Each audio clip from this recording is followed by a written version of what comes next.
Nous voulons te louer, te bénir, te glorifier à tout moment, à chaque occasion que tu nous donnes. Parce que tu es notre Dieu. Si nous vivons, c'est par ta grâce. Et Seigneur, nous te sommes reconnaissants pour cette matinée, pour ces instants que tu nous donnes, Seigneur, de proclamer ta parole. Je te prie de la bénir, Seigneur, sur mes lèvres, dans le cœur de tes enfants. Reçois honneur et gloire au nom de Jésus. Amen. Gloire au Seigneur. Nous lisons 3 passages. Il y a Osée 6 et à 3. Osée 14 et à 3. Et puis Luc 15, 20 à 24. Osée 6 et à 3. Venez, retournons à l'Éternel, car il a déchiré, mais il guérira. Il a frappé, mais il bandera nos plaies. Il nous rendra la vie dans 2 jours. Le 3e jour, il nous relèvera. Et nous vivrons devant lui. Connaissons, cherchons à connaître l'Éternel. Sa venue est aussi certaine que celle de l'aurore. Il viendra pour nous comme la pluie du printemps qui arrose la terre. Osée 14, 1 à 3. Israël revient à l'Éternel ton Dieu, car tu es tombé par ton iniquité. Apportez avec vous des paroles et revenez à l'Éternel. Dites-lui, pardonne toutes les iniquités et reçois-nous favorablement. Nous t'offrirons au lieu de taureau l'hommage de nos lèvres. La Syrienne ne nous sauvera pas. Nous ne monterons pas sur des chevaux. Et nous ne dirons plus à l'ouvrage de nos mains, notre Dieu. Car c'est auprès de toi que l'on retrouve compassion. Et Luc 15, 20 à 24. Et il s'éleva et alla vers son père. Comme il était encore loin, son père le vit et fut ému de compassion. Il courut se jeter à son cou et le baisa. Le fils lui dit, mon père, j'ai péché contre les cieux et contre toi. Je ne suis plus digne d'être appelé ton fils. Mais le père dit à ses serviteurs, apportez vite la plus belle robe et l'en revêtez. Mettez-lui un anneau au doigt et des souliers aux pieds. Amenez les veaux gras et tuez-les. Mangeons et réjouissons-nous, car mon fils que voici était mort, il est revenu à la vie. Il était perdu et il est retrouvé. Et il commençait à se réjouir. Amen. Le thème de ce matin, c'est toujours le thème qu'on a exploité toute la semaine. Revenez à l'Éternel, revenez à Dieu. Revenez à Dieu. Et depuis dimanche dernier jusqu'à vendredi, on a exploité ce thème, revenez à Dieu. Et nous étions richement bénis. Et tout a tourné autour des phrases ou des déclarations suivantes. Le premier jour, nous revenons à Dieu parce qu'il est notre Père, un Père aimant et responsable qui ne met point dehors ceux qui reviennent à lui. Le second jour, tous rétrogrades, païens, ceux qui sont dans l'église avec un pied dedans, un pied dehors, ceux qui sont dessus parce qu'ils n'ont pas de solution, n'ont pas trouvé de solution à leurs problèmes, tous revenons à Dieu. Et le troisième orateur a dit, nous devons revenir à Dieu avec un cœur repentant, avec un cœur renouvelé, avec une attitude renouvelée, une attitude d'humilité. Et le 4e jour, on a dit, on peut être dans une caverne, mais il faut retourner à Dieu parce qu'il est notre refuge. Et le 5e jour, il a été dit que même les serviteurs et les servantes s'ils se retrouvent loin de Dieu, sont appelés à revenir à lui. Et enfin, le dernier jour, c'est-à-dire le vendredi, on nous a dit que revenir à Dieu, c'est les cris du Père qui constitue un appel et aussi un ordre. Revenir à Dieu n'est pas facile, mais il y a de bonnes choses qui nous attendent à la fin. Amen. Alors, bien aimés, ce matin, j'ai deux questions qu'il faut qu'on se les pose. Qu'est-ce qui est à la base du retour de l'homme vers Dieu? Et la deuxième question, c'est quels sont les bénéfices de revenir à Dieu? Les réponses à ces deux questions nous aideront dans le corps de notre message. Qu'est-ce qui est à la base du retour de l'homme vers Dieu? Le prophète a dit, revenez à Dieu. Le prophète parle de la part de qui? De la part de Dieu. Ce qui est à la base du retour de l'homme vers Dieu, c'est la parole de Dieu. Et comme j'ai l'habitude de le dire, la parole de Dieu, c'est le Dieu de la parole. C'est Dieu lui-même qui est à la base pour que l'homme revienne à lui. Souvenez-vous, lorsque Adam et Ève ont péché dans le jardin d'Éden, qu'est-ce qui s'est passé? C'est Dieu qui est allé à leur recherche. Et peut-être vous qui n'étiez pas là, même si vous étiez là, Dieu, sachez que Dieu est toujours à votre recherche.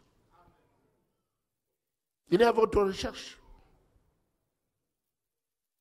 C'est la parole de Dieu qui était à la base et qui est à la base pour que l'homme revienne à Dieu. Nous avons l'exemple des disciples d'Emmaüs. Ces gens étaient découragés, ils sont partis de Jérusalem. Alors qu'ils parlaient, le Seigneur a fait route avec eux. Il leur a posé la question de savoir de quoi ils parlaient. Ils ont dit, mais es-tu le seul à ne pas savoir ici, à Jérusalem, à ne pas savoir ce qui s'est passé avec cet homme qui était puissant en œuvre et en parole, Jésus de Nazareth. Il avait dit qu'il ressusciterait le 3e jour. Il avait dit qu'il ressusciterait le 3e jour. Ces gens étaient découragés. Mais ils ont parlé de Jésus à Jésus lui-même. Jésus les a suivis. Et la Bible nous dit, commençons par la loi et les prophètes. En un instant, Jésus parcourt la Bible, l'Ancien Testament. Il dit, ben, vous êtes des hommes sans intelligence. Et quand ils arrivent, alors que Jésus était pressé, ils voulaient partir, ils le retiennent pour manger avec lui. Alors que Jésus rompait les pains, leurs yeux s'ouvrirent. Alléluia. Et Jésus disparut. Et qu'est-ce qui est arrivé? Ces gens ont-ils continué leur route? Non. Ils sont retournés à Jérusalem. Quand la parole de Dieu te touche, quand tu rencontres le Seigneur, tu dois faire demi-tour. Tu dois changer de direction. C'est Dieu lui-même qui est à la base du retour de l'homme vers lui. Parce que comme nous l'avons entendu, c'est un Père aimant, responsable. Alléluia. Et bien aimé dans le Seigneur, le deuxième aspect du retour de l'homme vers Dieu, c'est la souffrance. Cette souffrance peut être provoquée par le Seigneur lui-même pour t'amener à réfléchir et à retourner vers lui.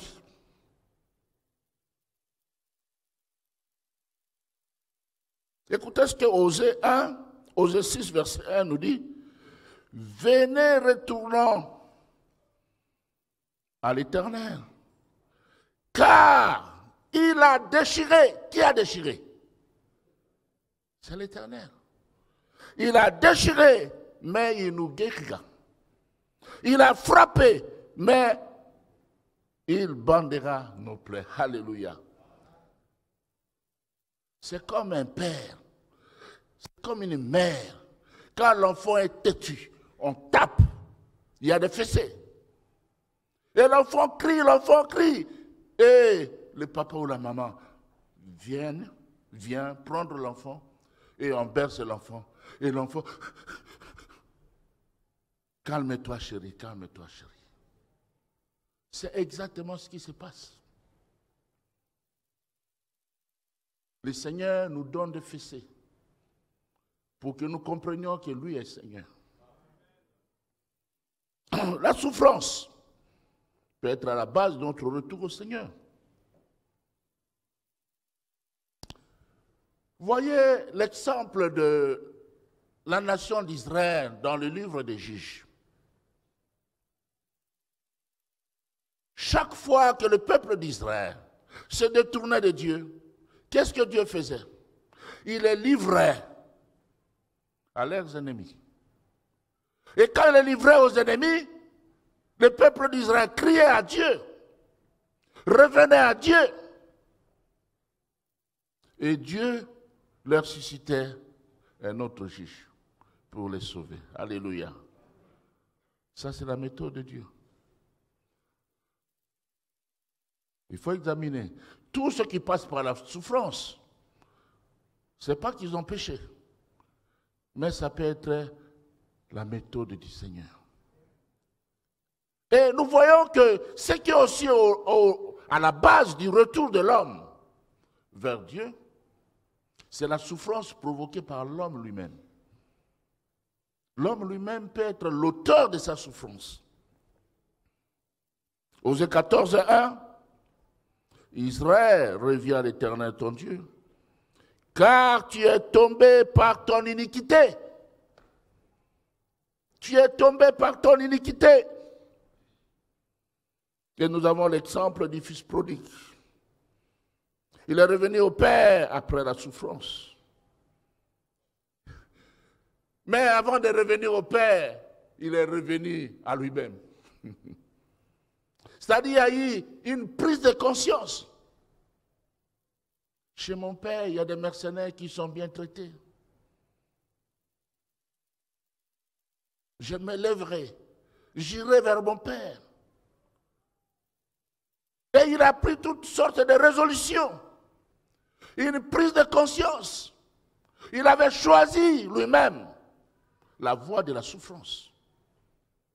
Il avait demandé à son père la part de son héritage. Est-ce que ça s'est fait? La situation en Israël à l'époque, c'était une situation qui apparentait la vie des Africains. Chez nous, on ne peut pas demander l'héritage à son père de son vivant. Cela équivaudrait à le tuer.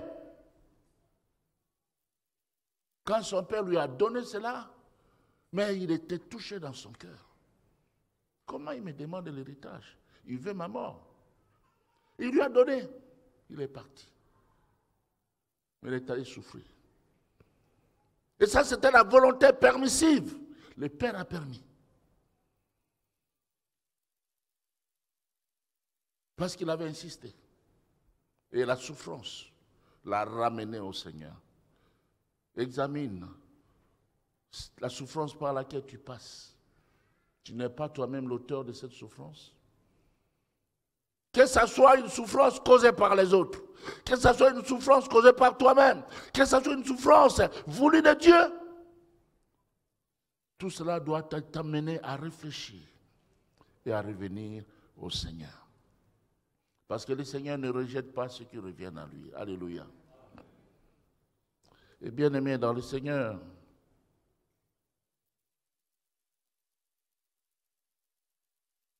cela me conduit à notre seconde question. Quels sont les bénéfices de revenir à Dieu? Il y a des vendredis, on a dit que le chemin du retour vers Dieu n'est pas facile. Mais il y a des bonnes choses qui nous attendent. Alors, quelles sont ces bonnes choses qui nous attendent?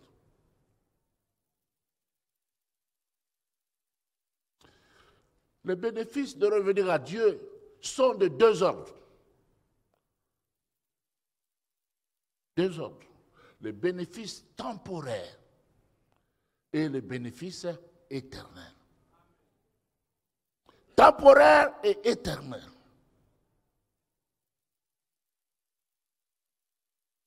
Parlant des bénéfices temporaires, il y a la guérison. Tu es malade et le Seigneur te guérit.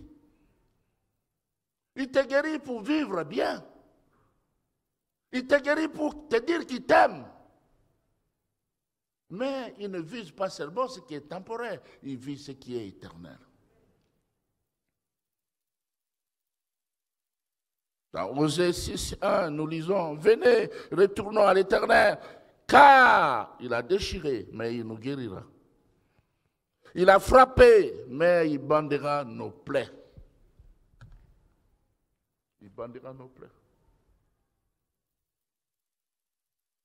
La guérison, elle peut être physique, elle peut être spirituelle. La guérison, elle est pourvue par le Seigneur lorsque nous revenons à lui. Il y a la compassion aussi et le salut. Osée 14:3, nous lisons, l'Assyrien ne nous sauvera pas. Ils ont compris que l'Assyrien ne peut pas les sauver. Nous ne monterons pas sur des chevaux et nous ne dirons plus à l'ouvrage de nos mains, notre Dieu. Car c'est auprès de toi que l'orphelin trouve compassion. Non seulement l'orphelin, mais chacun de nous trouve compassion auprès du Seigneur. Il y a le salut. Dieu seul peut sauver. Dieu seul peut sauver. Et la compassion de Dieu dépasse celle de tous les hommes.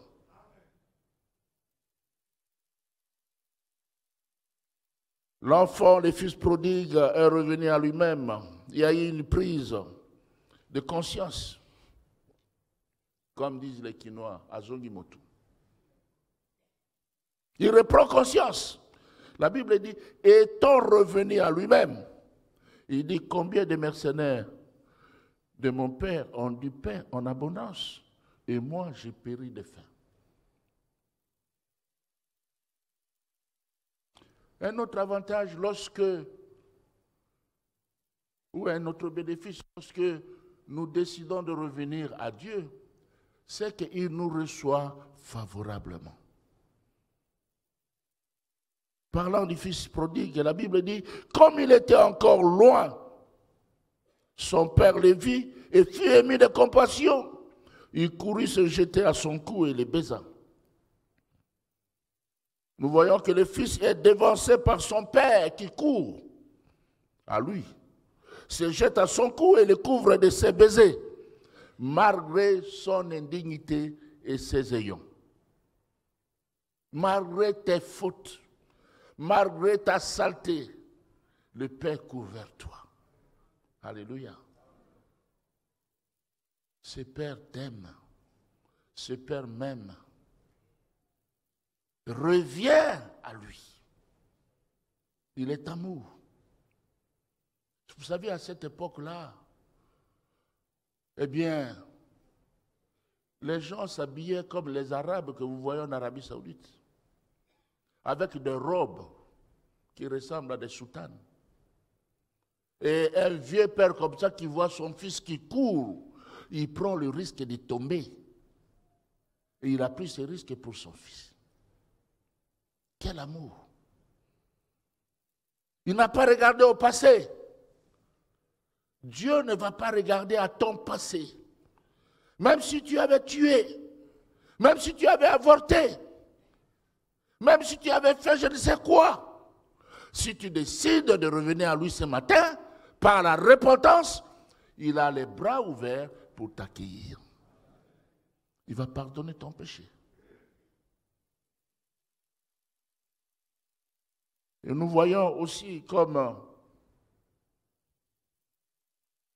bénéfice la prise en charge du fils prodigue. Dieu nous prend en charge. Il nous rétablit dans nos droits d'enfants de Dieu. Quand le fils revient, Le père dit à ses serviteurs, apportez vite la plus belle robe et la revêtez. Mettez-lui un anneau au doigt et des souliers aux pieds. Amenez les veaux gras et tuez-les. Le père prend soin du fils. Il le rétablit dans ses droits. Et maintenant, tous les serviteurs autour réalisent que non, ce monsieur a repris ses droits. Le père l'a reçu comme son fils. Un autre bénéfice, c'est qu'il y a le retour à la vie. Écoutez ce que la Bible dit. Mangeons et réjouissons-nous, car mon fils que voici était mort et il est revenu à la vie. Il était perdu et il est retrouvé. Alléluia. Lorsque nous étions loin du Seigneur et que nous revenons vers lui, nous revenons à la vie. On revient à la vie. Parce que lui est la vie. Jésus a dit, je suis le chemin, la vie et la vérité. Quand nous revenons à lui, nous revenons à la vie. Nous revenons au bon chemin. Nous revenons à la vérité. Il n'y a plus de mensonges. Et enfin, vous pouvez trouver d'autres, mais c'est seulement ceux-là que j'ai trouvés comme bénéfice. Enfin, il y a la joie partagée. Une joie partagée. La Bible dit, ils commençaient à se réjouir. Tous, ils commençaient à se réjouir. Tout le monde se réjouit du retour du fils prodigue. Sauf bien sûr les jaloux, les fils aînés jaloux. Il y en a comme ça dans l'église. Moi, je suis dans l'église ici depuis longtemps, ne me regarde pas. Ah, mais Dieu te regarde. Tu veux que les pasteurs te regardent, pourquoi? Mais c'est Dieu qui te regarde. Tout le monde était dans la joie. Ils se sont réjouis. Ils ont mangé, ils se sont réjouis. C'est une joie partagée. Et il y a les bénéfices éternels. Dans les bénéfices éternels, nous trouvons l'éternité avec Dieu. L'éternité avec le Seigneur. Dans Osée 2, il est dit, nous vivrons devant lui. Nous vivrons devant lui. Bien-aimé, la Bible nous dit, que nous avons été scellés du Saint-Esprit pour le jour de la rédemption. Il y a l'éternité qui nous attend. L'éternité qui nous attend. Et dans cette éternité, chacun de ceux qui reviennent à l'Éternel, ceux qui reviennent à Dieu, a une place. Tu as une place. Si tu reviens au Seigneur, il y a une place qui t'est réservée. Écoutez ce que Jean nous dit, Jean 14, 1 à 3. Jésus dit, que votre cœur ne se trouble point. Croyez en Dieu et croyez en moi. Il y a plusieurs demeures dans la maison de mon Père. Alléluia. Plusieurs demeures dans la maison de mon Père. Si cela n'était pas, je vous l'aurais dit. Je vais vous préparer une place. Et lorsque je m'en serai allé et que je vous aurai préparé une place, je reviendrai et je vous prendrai avec moi afin que là où je suis, vous y soyez aussi. Alléluia. Lorsque nous retournons à l'Éternel, nous visons notre éternité. Nous savons qu'une place nous est réservée. Ce n'est pas seulement pour les choses terrestres, mais c'est pour l'éternité. Nous retournons à l'Éternel pour demeurer avec lui. Afin que ce jour-là, si la trompette sonne, que je sois enlevé avec toute l'Église. C'est ça le but de Dieu. Il vise l'éternité. Mais nous ne visons pas seulement ce qui est terrestre, ce qui est temporaire. Voyons comme le Seigneur. Le Seigneur peut te guérir. Le Seigneur peut te bénir pour que tu sois en bonne santé, pour que tu sois bien, afin de le servir, afin de rester attaché à lui, jusqu'à ce qu'il revienne ou jusqu'à ce qu'il te reprenne. Et qu'un jour, tu sois avec les saints, là, dans l'éternité, l'éternité auprès du Seigneur. Parce qu'il y a aussi l'éternité auprès du diable. Tout dépend de celui qu'on a servi ici-bas sur terre. Si on a servi le Seigneur, alors on aura l'éternité avec le Seigneur. Mais si on a servi le diable, notre éternité, nous la passerons avec lui. Là où il y aura grincement de dents et le feu éternel. Bien-aimés dans le Seigneur, je voudrais terminer en disant que notre monde est fait de compromissions, de contradictions et de temps de confusion caractérisés par l'amalgame religieux. Qu'est-ce qu'on ne voit pas? Qu'est-ce qu'on ne dit pas? Mais le vrai message, c'est de retourner à l'Éternel. C'est la repentance. Cela nous aide, cela nous prépare pour voir le Seigneur qui nous a appelés à lui. Ce qui est à la base de ce retour de l'homme vers Dieu, c'est la parole de Dieu. C'est Dieu lui-même. Et c'est aussi la souffrance. Cette souffrance qui peut être provoquée par Dieu pour nous ramener à lui, ou par l'homme lui-même, à cause de son iniquité, ou par le prochain, peut-être à cause de la jalousie ou de la méchanceté. Mais, bien-aimés dans le Seigneur, il y a des avantages à revenir à ce Dieu. Ces avantages sont du désordre, temporaire et éternel. Mais de ces désordres, le plus important, c'est ce qui est éternel. Que le Seigneur nous aide à voir la vision de l'aigle pour voir plus loin que ce qui est terrestre. Un meilleur avenir nous attend. Que le Seigneur nous bénisse. Amen.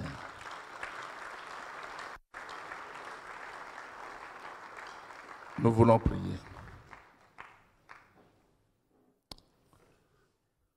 Nous voulons prier. Y a-t-il quelqu'un qui voudrait ce matin retourner vers l'Éternel? Ce matin, revenir à Dieu? Si oui, tu peux lever ta main. Là où tu es. Merci. Merci. Merci. Merci pour les mains levées. Que le Seigneur vous bénisse. Gloire au Seigneur. Alléluia. Vous qui avez levé vos mains, s'il vous plaît, veuillez vous lever là où vous êtes. Et nous allons prier ensemble avec vous. Gloire à Jésus. Papa Ernest. Alléluia. Vous êtes touché par ces messages d'une façon ou d'une autre. Nous voulons prier pour vous. Et nous voulons prier pour l'Église du Seigneur, afin de viser ce qui est éternel. De voir l'éternité plus que ce qui est terrestre. Alléluia.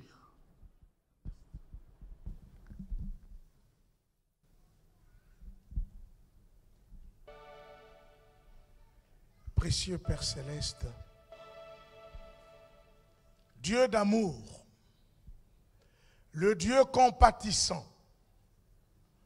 le Dieu miséricordieux, lent à la colère, pardonnant l'iniquité. Tu es là ce matin.